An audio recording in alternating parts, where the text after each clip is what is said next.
ఎప్పుడు వచ్చారు? చూసి ఎన్నాళ్ళైంది మిమ్మల్ని. తప్పకుండా మా ఇంటికి రావాలి.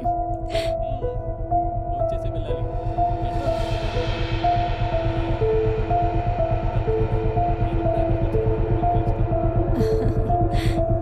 నా ఫోన్ నంబర్ ఉందా?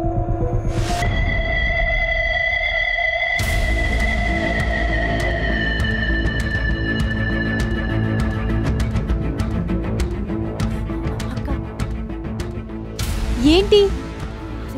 గట్టిగా చెప్పు, నాకేం అర్థం కావట్లేదు. అక్క, నా ప్రాణానికి ఆపద ఉంది. నాకు మీ హెల్ప్ కావాలి. నాకు హెల్ప్ చేయండి ప్లీజ్. నువ్వు ఎవరు? నీకేం జరిగింది? హా?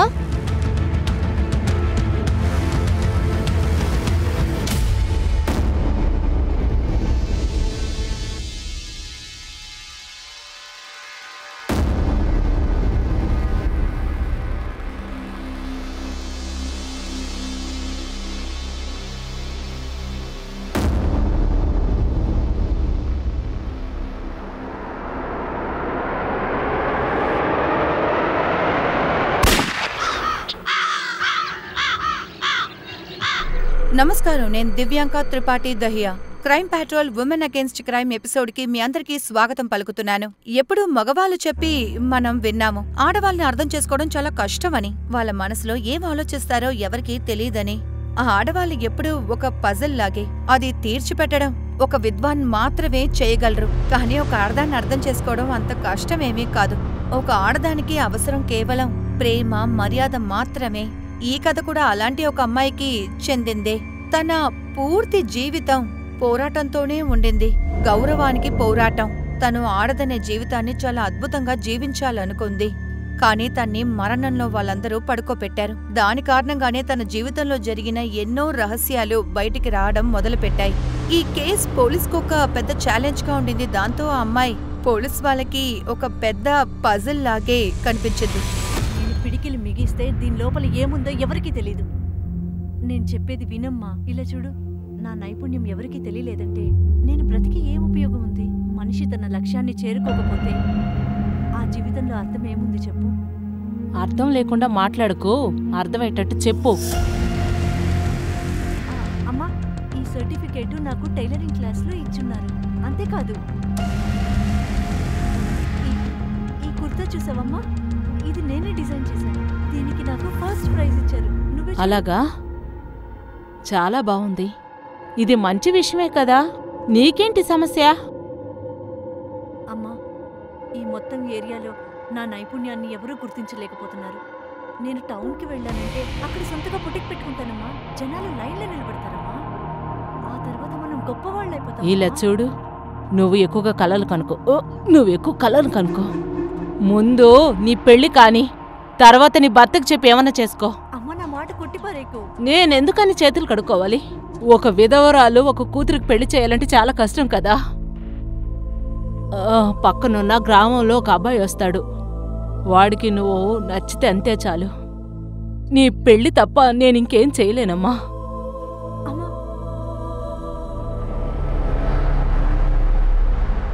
నాకు ఇష్టం లేకపోయినా కూడా ఇలాంటి దారి వెతకాల్సి వచ్చింది. నాకు తెలుసు ఈ లెటర్ని చూసి నువ్వు షాక్ అవుతావని. నేను ఏదో ఒక పల్లెటూరు అతన్ని పెళ్లి చేసుకునేదానికన్నా నా జీవితాన్ని పాడు చేసుకోదలుచుకోలేదమ్మా. జీవితంలో నేను ఏదో ఒకటి సాధించాలి.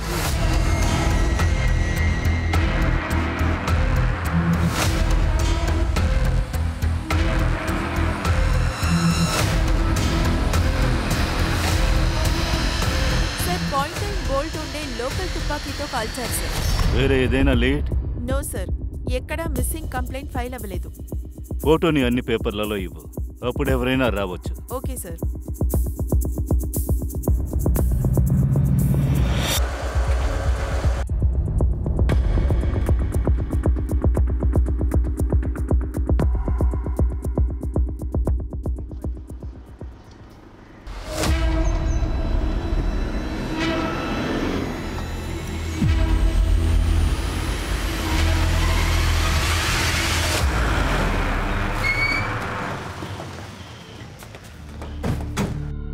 సార్, నాకు ఈ లేడీ తెలీదు సార్.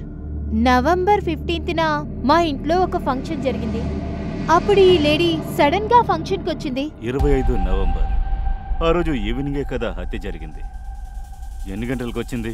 సార్ చెప్పాలంటే 4-5 గంటలవుతుంది. తను చూడటానికి చాలా భయపడుతున్నట్టుంది. తను ఎవరి దగ్గర నుంచో తప్పించుకుని ఇక్కడికి వచ్చినట్టు నాకు అనిపించింది. తను నా దగ్గరకు వచ్చి సహాయం చేయమని అడిగింది. కానీ సడన్ గా ఆ చోటు నుంచి తను ఎక్కడికో వెళ్ళింది. తను ఎక్కడికి వెళ్ళిందని బయట వరకు వచ్చి చూశాను, కానీ కనిపించలేదు. కానీ అప్పుడు ఒక బ్లూ వ్యాన్ వెళ్తుంది, నేను చూశాను. Blue van? అవును సార్. మీరు వ్యాన్ నంబర్ నోట్ చేశారా? లేదు సార్, చూడ్డానికి వెళ్ళినప్పుడే ఆ వ్యాన్ చాలా ఫాస్ట్ గా వెళ్ళింది. సరే, వ్యాన్ ఎటువైపు వెళ్ళింది? సార్ ఇక్కడి నుంచి రైట్ లో వెళ్ళింది.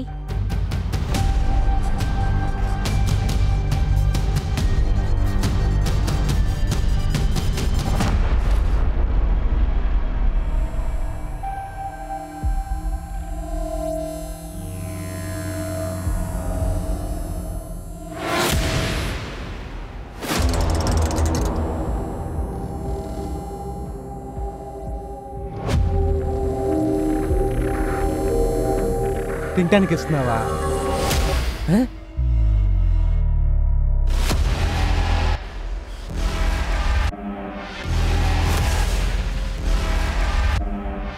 సంచిలో ఏముంది? సార్, గీతాంజలి ఇంటి చుట్టుపక్కల సీసీటీవీ కెమెరా ఫుటేజ్లు ఏది దొరకలేదు సార్. అలాగే ఆ విక్టిమ్ బ్లూ వ్యాన్ లోనే వెళ్ళుంటాడని చెప్పలేము సార్. గీతాంజలి కూడా బ్లూ వ్యాన్ గురించే చెప్పింది కదా. అదే సమయంలో ఎవరికో భయపడే తను అక్కడికి వచ్చిందని గీతాంజలి మనకు చెప్పారు. అలా అయితే ఖచ్చితంగా తను ఆ ఏరియాలో ఉండే అమ్మాయి అయి ఉండొచ్చు. విక్టిమ్ ఫోటోని ఆ ఏరియాలో డోర్ టు డోర్ చూపించండి. ఎవరైనా తెలిసిన వాళ్ళు ఉండొచ్చు.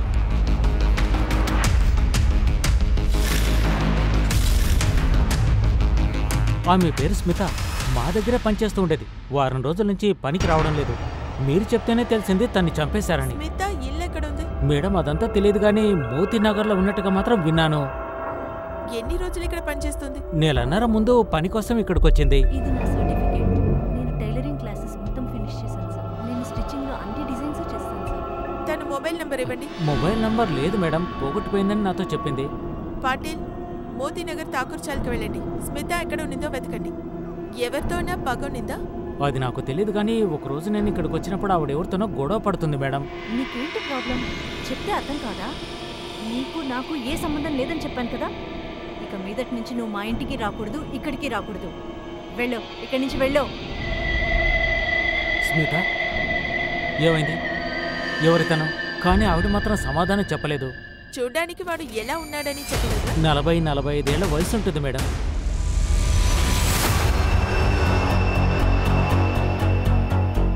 సార్, తను లలిత.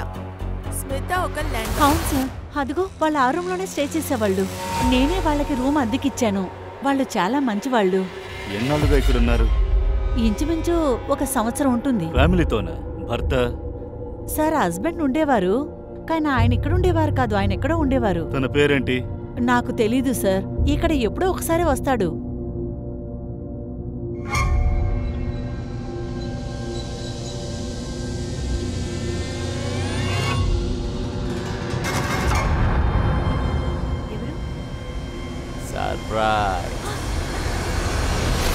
సరే, స్మిత వాళ్ళ భర్త ఏ ఊరోళ్ళు? సార్, అది తెలీదే. అలా అంటే రెంట్ అగ్రిమెంట్ ఉంటుంది కదా, అందులో ఊరు, నేటివ్ అన్నీ ఉంటాయి కదా. సార్, నాకు ఈ అగ్రిమెంట్లంతా తెలీదు. మనుషుల మొహం చూస్తే కనిపెట్టేస్తానంతే. పోలీస్ వెరిఫికేషన్ లేకుండా అద్దెకు ఇవ్వకూడదు. తెలీదా నీకు? నువ్వెలా ఇచ్చావు? సార్, నాకు అదంతా తెలీదు. వచ్చి రూమ్ తెరు. తరుగా చెక్ చేయండి. ఐడి లేదా డాక్యుమెంట్ దొరుకుతుందని చూడండి. దాన్ని బట్టి తన ఊరేంటో కనిపెట్టొచ్చు. చెకింగ్.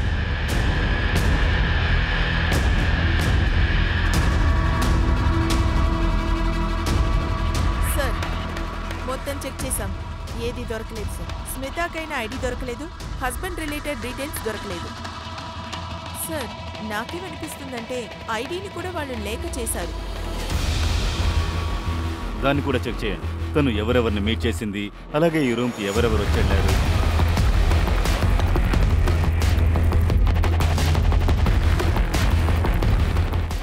స్మిత హస్బెండ్తో గొడవలు, పక్కనున్న వాళ్ళతో గొడవలు ఏమైనా జరిగాయా? లేదు సార్, స్మితాకి వాళ్ళ హస్బెండ్ అంటే చాలా ఇష్టం. తనకి ఎవరితో ఎటువంటి... ఒక్క నిమిషం సార్, గుర్తొచ్చింది. జన్మాష్టమి రోజు ఇద్దరు వచ్చారు సార్. స్మిత దగ్గర వాళ్ళిద్దరు గొడవ పడ్డారు సార్. ఏమే అక్కడ ఏదో పని చేసి ఇక్కడొచ్చి ముగ్గేస్తున్నావా? వెళ్ళి ఇక్కడి నుంచి వదులు. వదులు నన్ను. అయ్యో. ఏయ్, ఎవరు నోర్మై. మీరు? వదలండి. ఎవరు మీరు? నోరు కాపాడండి. తెరిచావంటే ఇప్పుడు ఇక్కడి నుంచి వెళ్తావా, కొట్టించుకుంటావా? వెళ్తాను. టైలర్ కోట్లో 40-45 ఏళ్లున్న వ్యక్తి తనతో గొడవ పడెళ్ళాడు. ఇంకోటి స్మిత భర్త. వాడెక్కడుంటున్నాడు, ఏం చేస్తున్నాడు, దాని గురించి ఎవరికి ఏమీ తెలియదు. తర్వాత మూడోది 20-22 ఏళ్ల అబ్బాయిలు స్మితతో గొడవ పడి వెళ్లారు. వాళ్ళందరూ ఎవరు, అవన్నీ మనం తెలుసుకోవాలి. కానీ సార్, వీళ్ళని ఎలా గుర్తుపెట్టగలం? స్మిత ఇంట్లో నుంచి ఐడి దొరకలేదు, ఇంటి అడ్రస్ కూడా దొరకలేదు. తన ఫోన్ నంబర్ కూడా ఇక్కడ ఎవరికి తెలియదు. ఏ ఇంట్లో అమ్మాయి అద్దెకుందో ఆ ఇంటిని కనిపెట్టేశాం. ఇదేలాగానే స్మిత నిందితుణ్ణి కనిపెట్టొచ్చు. కనిపెట్టే తీరాలి. ఒక అనాథ శవానికి పేరు దొరికింది. కానీ ఆ స్మృత ఎవరు? తన కుటుంబం, తన హిస్టరీ, తన జీవితం అన్నీ అర్థం కాకుండానే మిగిలిపోయాయి. ఎవరికి స్మృత అంటే బాగా తెలుసు? వాళ్ళందరికీ 1 సంవత్సరం నుంచే తనంటే తెలుసు. అయితే స్మృత ముందు జీవితాన్ని ఎక్కడ జీవించింది? దాంతోపాటు స్మృత మరణం అది ఇప్పుడు జీవించిన జీవితాందా లేక ముందు జీవితానికి సంబంధించిందా?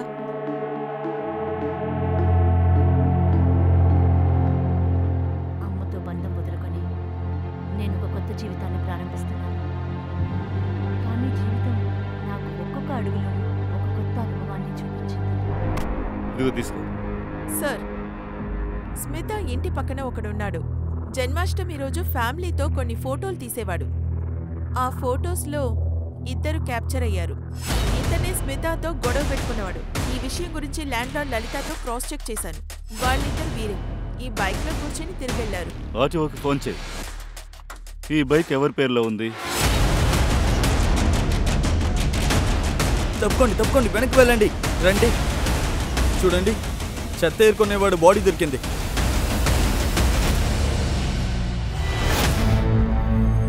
మరంటే ఓ చెత్త ఏరుకునేవాడిని ఎవరింత దారుణంగా షూట్ చేస్తుంటారో? ఓ పని చెయ్యి, మొత్తం ఏరియానంతా నువ్వు బాగా సర్చ్ చెయ్యి. సార్,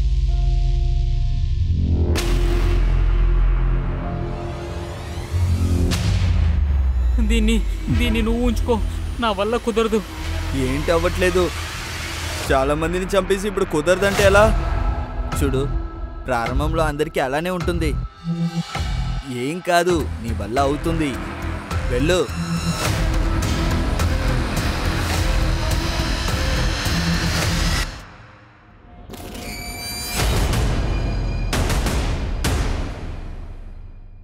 ఇది నీ బైకా?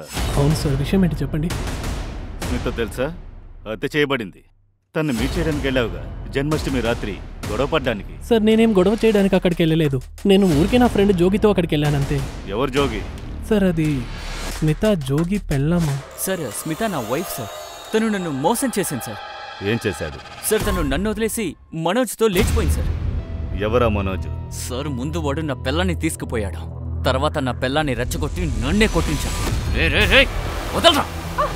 ఏం చేస్తున్నావు ఇక్కడ? నన్ను కొట్టేసి వాళ్ళిద్దరు అక్కడి నుంచి పారిపోయారు సార్. నా పిల్లం ఆ తర్వాత తిరిగి రాలేదు సార్. జన్మాష్టమి రాత్రి తన్ను బెదిరించడానికి నువ్వు వెళ్ళావు కదా? సార్, నేను వెళ్ళాను సార్, కానీ తనని కొట్టలేదు. సార్, ఒక్క విషయం చెప్పనా? మీరు మనోజ్ని పట్టుకోండి సార్. వాడు స్మిత కలిసి చేసినవన్నీ చెప్పేస్తాడు. వాడెక్కడున్నాడు? సార్, వాడు బోరివల్లో ఉన్నాడు.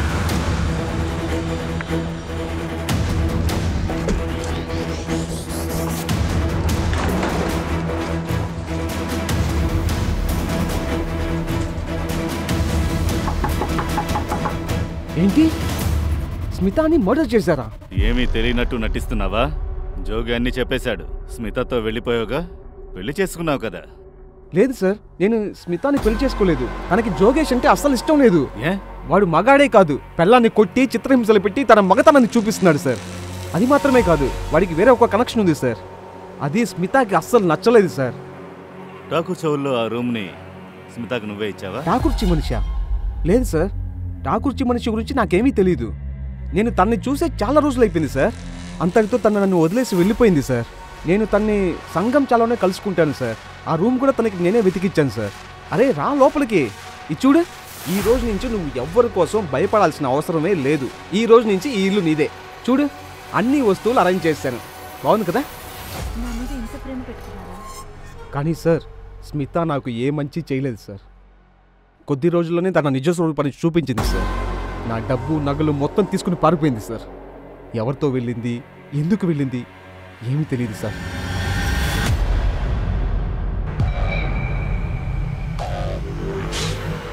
మరాఠే, గన్ తీసుకుని పరిగెడుతున్న ఈ పిల్లాడు ఎవరో ముందు తెలుసుకో. సార్,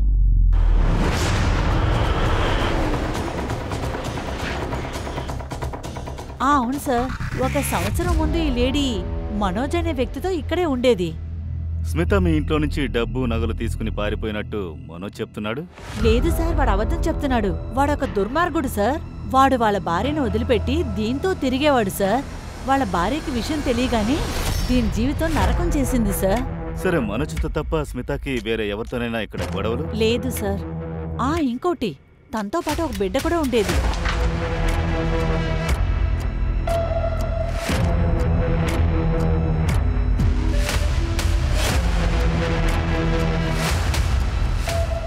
పాప? ఆ పాప ఎవరు? అదంతా తెలీదు సార్. మీరే చెప్పండి. నా భర్తని ఒక అమ్మాయి ఆకట్టుకుంటే నేను ఊరికే ఉంటానా? అలా అని చెప్పి మా ఇంటికి తీసుకొచ్చి తనకు పూజ చేయాలా ఏంటి? ఏనికిది అవసరమేలే. అన్నీ తీసుకుని పారిపోయింది కదా. పారిపోయిందా? లేక నువ్వు తన్ని హత్య చేసావా?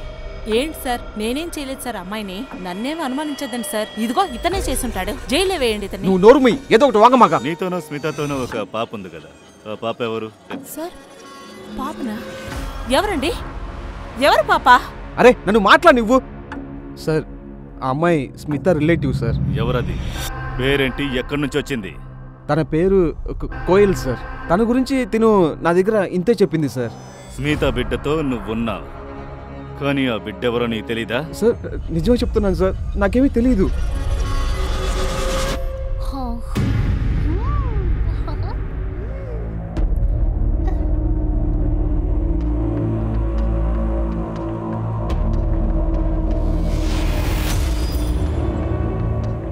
ఎంత బాగుంది. ఇది నాకేనా? Thank you. కోయల్, ఏం చేస్తున్నావు? సార్, ఒక ఇన్ఫర్మేషన్ దొరికింది. మనోజ్ కరెక్ట్గానే చెప్పాడు. యోగి ఒక గే, మహితే వాడి gay partner. Excuse me sir. Smitha యోగిని పెళ్లి చేసుకోక ముందు యోగి ఫ్యాక్టరీలో పనిచేసింది సార్. స్మిత జోగి ఫాదర్ ఫ్యాక్టరీలో పనిచేసింది. Yes sir. వాళ్ళ బాబును పిలువు. సార్, ఒక ఇన్ఫర్మేషన్ వచ్చింది. ఏ ఏరియాలో స్మిత బాడీ దొరికిందో అక్కడి నుంచి 15 కిలోమీటర్ దూరంలో ఒక వ్యాన్ దొరికింది, బ్లూ కలర్ వ్యాన్. సార్, ఆ లేడీ సడన్ గా ఇక్కడి నుంచి వెళ్ళిపోయింది. నేను తన్ని వెతుక్కుని గుమ్మం వరకు వెళ్ళాను, కానీ తను అక్కడ లేదు. కానీ నా కళ్ళతో బ్లూ కలర్ వ్యాన్ని నేను చూశాను.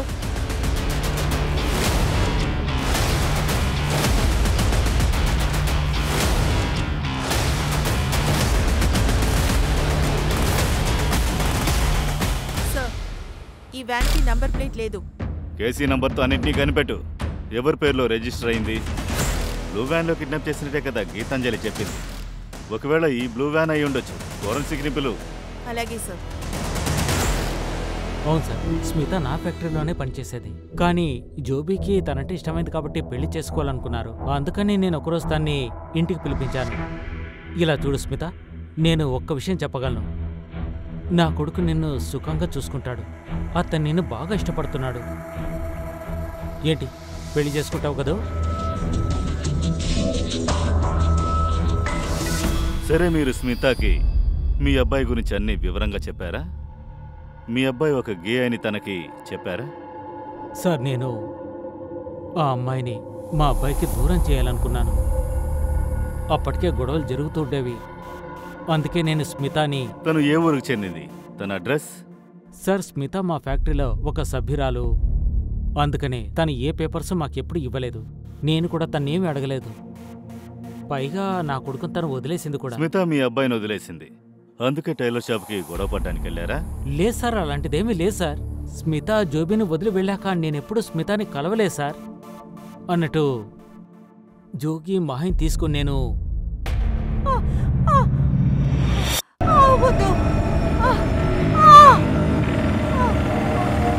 స్మిత ఇక్కడి నుంచి వెళ్ళి మంచి పని చేసింది సార్. తన్ని మర్డర్ చేశారు. హత్య చేసింది కూడా వీళ్లే. అది కూడా మీకు తెలుసుంటుంది. లేదు సార్, అలాంటిదేం జరగలేదు సార్. కానీ ఒక విషయం ఉంది సార్, స్మిత కూడా ఒక తప్పు చేసింది సార్. తన గతం గురించి నాకు ఒక్క మాట కూడా చెప్పలేదు. కానీ నాకు తెలిసి ఏదో పొలం గురించి ఎవరితోనో గొడవ జరుగుతూ ఉంది. నేను స్వయంగా ఒక వ్యక్తితో తన గొడవ పడ్డాన్ని నా ఫ్యాక్టరీ బయట చూశాను సార్. ఎందుకు ఇలా అంతా చేస్తున్నారు? చెప్తే అర్థం కావట్లేదా? నీకు నాకు ఏ సంబంధం లేదని నేను చెప్పాను. నా వెనక తిరగడం ముందు ఆపు. అలా ఎలా వదిలేస్తా అనుకున్నావు? ఇన్ని ప్రాపర్టీస్ ఉన్నాయిగా, అలాగే వదిలేయమంటావా? ముందు నాతో రా. చెయ్యి వదులు, నేను నీతో రానని చెప్పాను కదా. వెళ్ళు, ముందు ఇక్కడి నుంచి వెళ్ళు. కానీ ఏదో భూమి గురించి మాత్రం గొడవ జరుగుతూ ఉండేది సార్.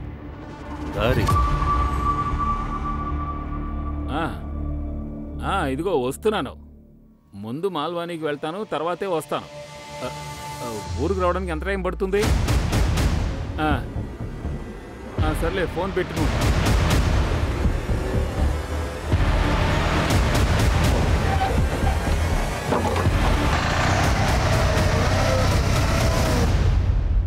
చెప్పు, స్మితాను ఎందుకు చంపారు? సార్ మేమేం చేయలేదు సార్. మీరెందుకు చేశారు, ఎలా చేశారు అన్నీ తెలుసు. మీ మధ్య సంబంధం ఉంది, కానీ స్మిత తను అడ్డుగా ఉంది, అందువల్ల చంపేశారు. నాకు స్మిత అంటేనే అంత ద్వేషం. ఒట్టి స్మిత మీదే కాదు, లోకంలో ఉన్న అన్ని ఆడవాళ్ళ మీద నాకు ద్వేషం. నేనెందుకు వాళ్ళలా కనబడను? ఒకవేళ నా వల్ల అయితే లోకంలో ఉన్న అందరు ఆడవాళ్ళను చంపేస్తాను. సార్, తన మెళ్ళో నేను కట్టిన తాళి ఉంది, అదే దానికి సేఫ్టీ సార్. ఇది పెద్ద విషయమా? ఇది పెద్ద విషయమారా? తను పెళ్లి చేసుకుని తన జీవితాన్ని నువ్వు నాశనం చేశావు. ఇప్పుడు చెప్పండి, స్మితాని ఎందుకోసం చంపారు, ఎక్కడ చంపారు, ఎలా చంపారు? సార్, మేము స్మితాని చంపలేదు, కానీ అవకాశం దొరికింటే తప్పకుండా చంపేసుంటాను. సార్, మేము చెప్పేది నిజం సార్, మేము చంపలేదు సార్. అది మేము కనిపెడతాం. ముఖేష్, వీళ్ళని కాస్త గమనించు. సార్ కనిపెట్టేశాం. దారి నాసిక్ డిస్ట్రిక్ట్ లో ఉంది సార్. నాసిక్ పోలీస్ని కాంటాక్ట్ చేయి. స్మిత ఊరిని కనిపెట్టు. Okay sir. Sir, forensic van లో బ్లడ్ ట్రేసెస్ దొరికింది. సార్, తనకు నాకు ఎలాంటి సంబంధం లేదు. నేను వ్యాన్ ఎప్పుడో అమ్మేశాను. కానీ నీ పేరులోనే కదా ఉంది.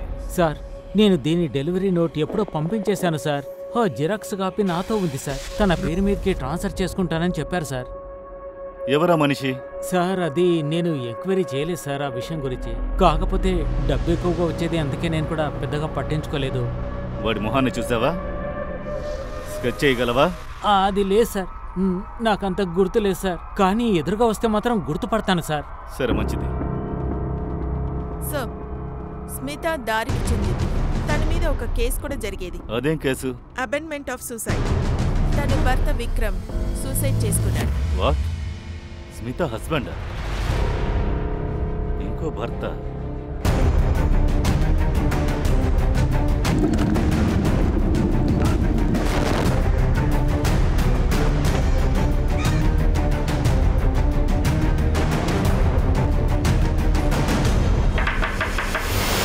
నేను నా కొడుకు విక్రమ్ పెళ్లిని స్మృతతో జరిపించానండి.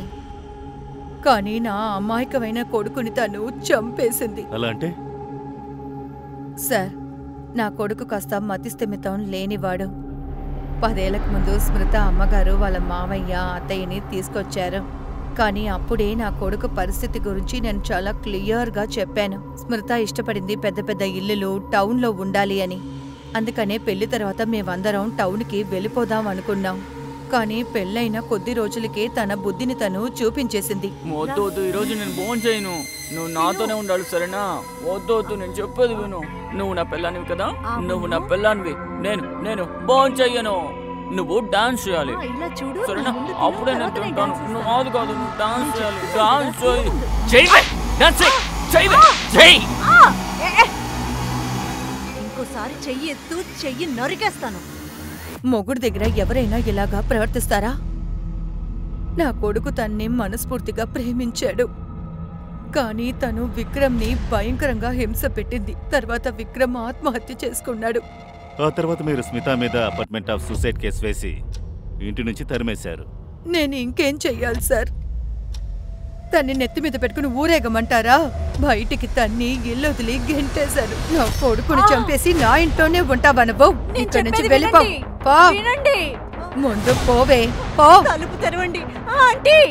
ఆంటీ నేను చెప్పేది వినండి. సరే, విక్రమ్ చనిపోవడం వల్ల ఖచ్చితంగా ఈ ప్రాపర్టీలో తనకు కూడా హక్కు ఉంది. స్మితకి తనకా? అదెలా? నా కొడుకు పోయాక తన హక్కు కూడా పోయింది.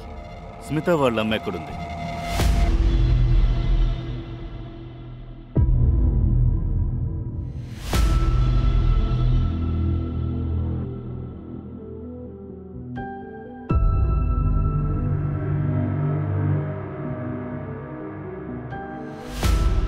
ఏమైంది? స్మిత మీకు తెలుసా? తను నా కూతురు. ఏంటి ఏమైంది? చూడండి. సరే, నీ పేరేంటి? కోయల్. లోపలికెళ్ళి ఆడుకుంటావా? మేము మాట్లాడాలి.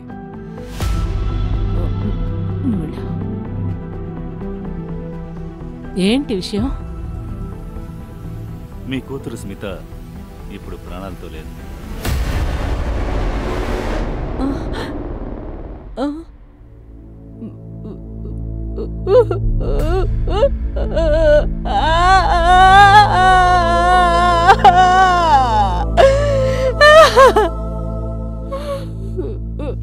నాకు తెలీదు నా కూతురు మీద ఎవరు కనపడ్డదో. తన మనసులో ఒకే ఒక ఆశ ఉన్నింది, టౌన్కు వెళ్ళాలి, ఎక్కువ డబ్బులు సంపాదించాలి అని. నేను ఒక పేద విధవరాల్ని. తనని నేను ఎక్కడికని టౌన్కు పంపించను.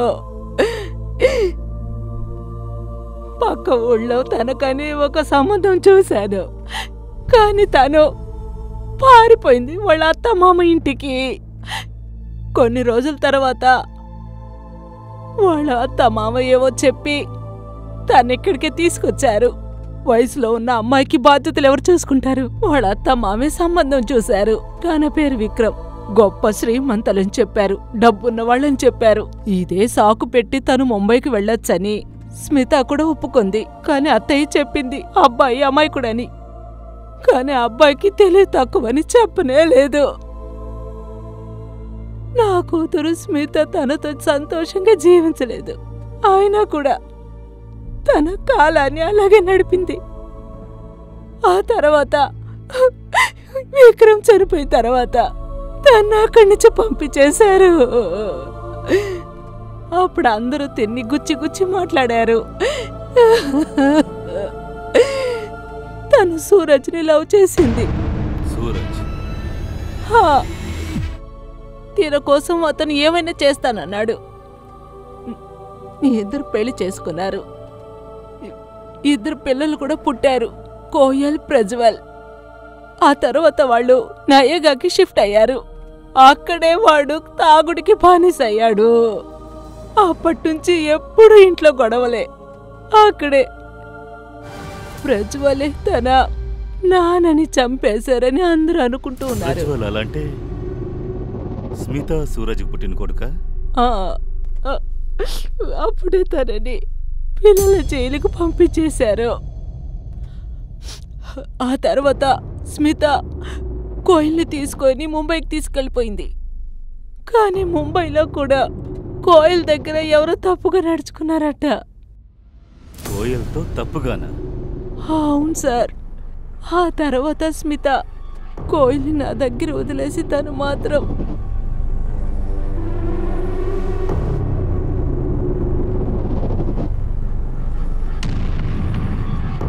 కోయల్, నువ్వు ముంబైలో మీ అమ్మతో ఉన్నప్పుడు ఆ వ్యక్తితోనే ఉన్నారా?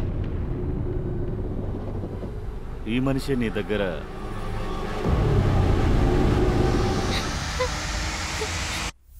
అమ్మా, ఈ అంకుల్ చాలా చెడ్డవారు.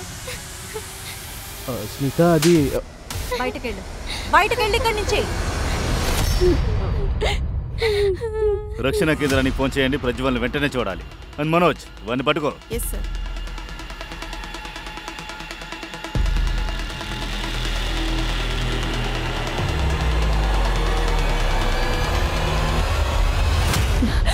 నువ్వు పిల్లల జైల్లో నుంచి తప్పించుకొని రాకుండా ఉండాల్సింది. ఎందుకు? పెద్ద తప్పు చేశావు. అమ్మమ్మ, నాకు డబ్బు కావాలి. ఇప్పుడెందుకు రాజా? నేను పగ తీర్చుకోవాలి. మనలో అసలు చాలా మంది లోపల బయట అని వేరే వేరే జీవితాలు జీవిస్తారు. ఆ రెండు జీవితాలు ఎప్పుడూ ఒకటవ్వవు.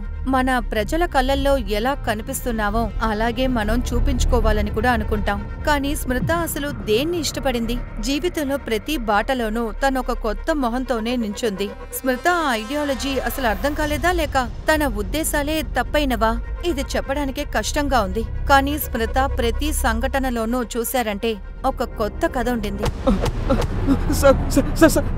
నేనేమీ చేయలేదు సార్. నీలాంటి నీచమైనోడు చిన్నపిల్ల మీద చేయి వేస్తే ఇలాంటి ఉద్దేశం ఉంటే నువ్వేమైనా చేస్తావు. సార్ ప్లీజ్ సార్, వదలకుండా కొట్టండి సార్. వద్దు సార్, కొట్టకండి సార్. సార్ నేను నిజం చెప్పేస్తాను sir. Sir please sir. Sir Prajwal అక్కడి నుంచి పారిపోయాడు. ఇప్పుడే న్యూస్ వచ్చింది.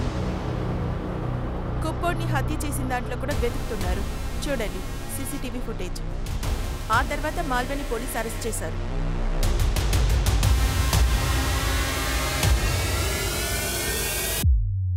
చెప్పు, ఇక్కడ ఎగ్జాక్ట్గా ఏం జరిగింది?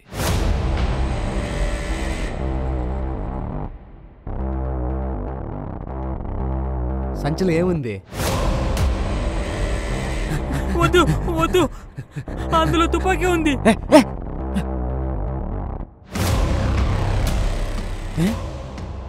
గన్? నిజమైన గన్నా? డమ్మీనా? ఇది పేలుతుందా? మరి వీడెందుకు అబద్ధం చెప్తున్నాడు? వాళ్ళమ్మని చంపింది ఎవరు?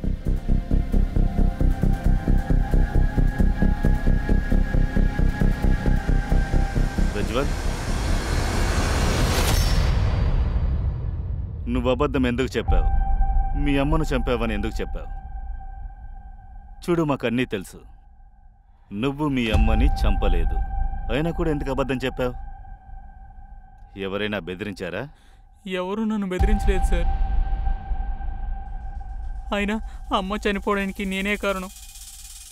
నేను తనతో ఉండుంటే ప్రాణాలతో ఉండేది. అయితే నువ్వు మీ అమ్మగారిని చంపలేదు? లేదు. మరి మీ నాన్నని ఎందుకు చంపావు? చెప్పు, ఏం జరిగింది? మేము సంతోషంగా బ్రతికేవాళ్ళు. అమ్మ, నాన్న, నేను కోయిల్. అమ్మ మన అందరినీ చాలా బాగా చూసుకునేది. తర్వాత నాన్న తాగడం మొదలెట్టారు. అమ్మని చాలా తిట్టేవారు. అమ్మ ప్రతిరోజు ఏడ్చేది. అయినా తన ఫీలింగ్ని ఎప్పుడూ చూపించలేదు. కానీ ఒకరోజు నేను నా ఫ్రెండ్స్తో ఆడుకుని ఇంటికి వచ్చినప్పుడు అప్పుడు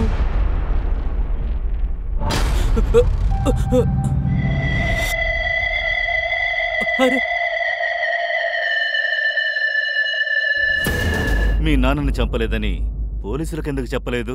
నేను పోలీసుతో చెప్పాను నేను అసలు చంపలేదని. అయినా కూడా నన్ను అరెస్ట్ చేశారు. కానీ ఆ మనిషి గురించి పోలీసులకు ఎందుకు చెప్పలేదు? ఎందుకంటే ఆ వ్యక్తి ఫేస్ని సరిగ్గా చూడలేదు నేను. ఆ వ్యక్తి ఎవరని నాకు తెలియదు. అప్పుడు నేను వాడు వేసుకున్న చెప్పులు మాత్రమే చూశాను. జోనెల్ వేల్ నుంచి తప్పించుకుని అమ్మమ్మని చూడ్డానికి వెళ్ళినప్పుడు అదే చెప్పుని చూశాను.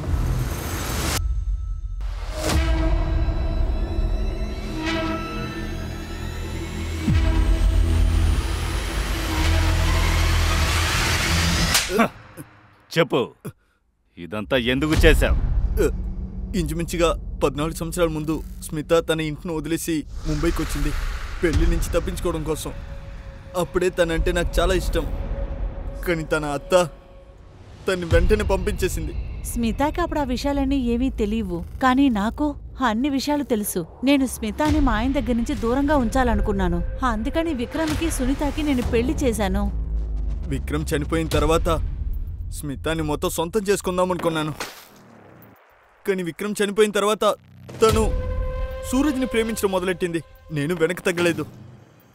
నేను సూరజ్ని మందుకు అలవాటు పడేలా చేశాను. ఒకరోజు నా వల్ల కాలేదు. నేను ప్లాన్ వేసి సూరజ్తో తాగుతున్నప్పుడు, కానీ దాని తర్వాత తను జోగిని పెళ్లి చేసుకుంది. జోగి తన్ని ఇబ్బంది పెట్టడం మొదలెట్టాడు. స్మిత వెంటనే మనోజ్తో వెళ్ళింది. కానీ మనోజ్ వాళ్ళ అమ్మాయిని తప్పుగా చూసిన వెంటనే తను మనోజ్ను వదిలేసి మోతీనగర్లో ఉండడం మొదలెట్టింది. కానీ నువ్వు మారనేలేదు. నువ్వు మళ్ళీ తన్ని వదలకుండా వెతుకుతూనే ఉన్నావు. తన్ని వెతికి కనిపెట్టి తనను హత్య చేసేశావు. సార్ నేను అక్కడికే వెళ్ళాను సార్, కానీ నేను ఒంటరిగా స్మితాని చంపలేదు.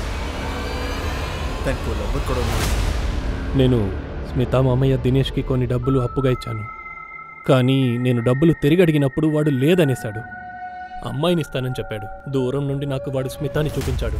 ఒంటరి అమ్మాయి అన్నాడు. అమాయకురాలు, తనకి మగతోడు అవసరమన్నాడు. నేనిక స్మితాని ఇంప్రెస్ చేయడం మొదలెట్టాను. తను నా ప్రేమలో పడింది. కానీ దాని మామయ్య చాలా మోసగాడు. నన్ను బ్లాక్మెయిల్ చేయడం మొదలెట్టాడు. నాకు స్మితాకి మధ్యలో ఉన్న సంబంధం గురించి నా పెళ్ళాంకి అంతా చెప్పేస్తానని నన్ను డబ్బులు అడిగేవాడు. ఇంకా స్మితాకి కూడా చెప్పాడు నన్ను బ్లాక్మెయిల్ చేయమని. కానీ ఈ విషయం గురించి స్మితాకి ఎప్పుడు తెలిసొచ్చిందో తను నా కుటుంబాన్ని నాశనం చేయాలనుకుంది. నేను దినేష్కి వాడు అడిగినన్ని డబ్బులు ఇచ్చాను. వాడికి చెప్పాను. ఒకరి జీవితంలో ముందుకు రావాలంటే తలరాతని తప్పు చెప్పడం, తలరాతని మార్చి రాయడానికి తను ప్రయత్నిస్తాడు. స్మృత కూడా తన జీవితంలో సంతోషం దొరకడానికి ఏవేవో చేసింది. ఒక ఆడది ఒంటరిగా ఉంటేనే మగవాళ్ళు సానుభూతి చూపిస్తానని సిద్ధమైపోతారు. కానీ ఎప్పుడు ఒక ఆడది తనకంటూ ఒక ఐడెంటిటీ క్రియేట్ చెయ్యాలని అనుకుంటుందో అప్పుడు తనకి సాయం చేయడం వదిలేసి తన గతాన్ని వాళ్ళు గుచ్చి చూపించి బలహీనంగా చేస్తారు. స్మృత కూడా ఒక సంతోషమైన జీవితం జీవించాలని కలలు కనింది. తనకంటూ ఒక ఐడెంటిటీని క్రియేట్ చేసుకోవాలని చాలా ఆశపడింది. చివరికి ఏమైంది? తను తన తలరాతని తన చేతులతో మళ్ళీ మళ్ళీ తుడిచి రాసింది. ఒకరిని మాత్రం తను నమ్మింది, అదే తన మావయ్య. తను చట్టం తలుపుల్ని చివరి వరకు అసలు తట్టనే లేదు. తన అత్తయ్య కూడా అలాగే చేసింది. స్మృత మీద తన భర్త ఉద్దేశం తప్పుడు ఉద్దేశం అని తనకి తెలిసింది. కానీ తనేం చేసింది? తన తలరాత అంతే అని తను తట్టుకుంది. తర్వాత స్మృత తలరాతని కూడా తను పూర్తిగా నాశనం చేసింది. నేరస్తుడు మనకి చాలా క్లోజ్ గా ఉండొచ్చు. తన నేరాలని మనం దాచకూడదు, అలక్ష్యంగా అన్ని వదిలేయకూడదు, లేకపోతే మీరు కూడా నేరస్తులవుతారు. దీంతో ఇప్పుడు నేను దివ్యాంక త్రిపాఠి దహియా బయలుదేరుతున్నా. మళ్ళీ కలుసుకుందాం. ఒక కొత్త కేసుతో మళ్ళీ వస్తాను. అప్పటిదాకా చూడండి crime petrol, women against crime. ఒక్క మహిళని ముట్టుకుంటే ఎందరో మహిళలు లేస్తారు. జై హింద్.